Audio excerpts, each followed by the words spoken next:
Daily taste the daily. Nagar Kurnool జిల్లా కొల్లాపూర్లో శ్రీ వాసవి కన్యకా పరమేశ్వరి ఆలయంలో దేవీ శరన్నవరాత్రి ఉత్సవాలు ఘనంగా జరుగుతున్నాయి. ఆర్యవైశ్య సంఘం ఆధ్వర్యంలో నిర్వహిస్తున్న ఈ ఉత్సవాల్లో భాగంగా 5వ రోజు అమ్మవారు ధనలక్ష్మి అవతారంలో భక్తులకు దర్శనమిచ్చారు. ఆలయంలో 108 కలశాలతో 108 మంది దంపతులు 108 లీటర్ల పాలతో అభిషేకం నిర్వహించి ప్రత్యేక పూజలు చేశారు. 1,50,00,000 రూపాయల విలువైన నోట్లతో మాలలు అల్లి అమ్మవారికి అలంకరించారు. వాసవి కన్యకా పరమేశ్వరికి ప్రత్యేక పూజలు నిర్వహించి మహిళలు బతుకమ్మ ఆడారు.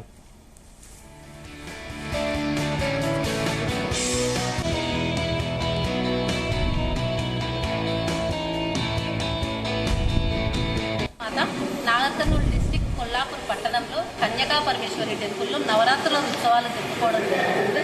ఈసారి నవరాత్రులు 11 రోజులు వచ్చాయి.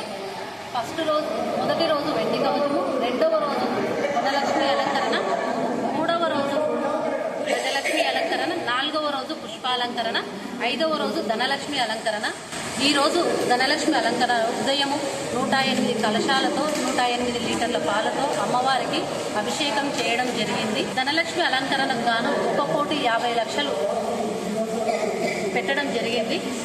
ఈ అలంకరణకు మహిళలందరూ సపోర్ట్ చేశారు. ఒక వారం రోజులు కష్టపడితే మాకు ఈ అలంకరణ జరిగింది. 13వ రోజు పెద్ద మంగళారతి ఉంటుంది. ఆ రోజు ఉదయం హోమము, ఒడిబియ్యం కార్యక్రమం, మంగళారతులతో ఊరేగింపు ఉంటుంది. వాసవి కన్యకా పరమేశ్వరి దేవి నవరాత్రి ఉత్సవాలు ఎంతో భక్తి శ్రద్ధలతో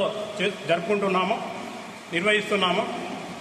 అందులో భాగంగా మొదటి రోజు వెండి కవచము, రెండవ రోజు పుష్పాలంకారము, మూడవ రోజు వనలక్ష్మి అలంకారము, 4వ రోజు పుష్పాలంకారము. ఈరోజు ప్రత్యేకంగా ధనలక్ష్మి అలంకారంతో చేయడం జరుగుతుంది. ఈరోజు ఉదయం నుండి 108 కలశాలతో 108 దంపతులచే 108 కలశాలను పూజ నిర్వహించుకుంటూ, అదేవిధంగా ఈరోజు ప్రత్యేకంగా అభిషేక కార్యక్రమం చేయడం జరిగింది.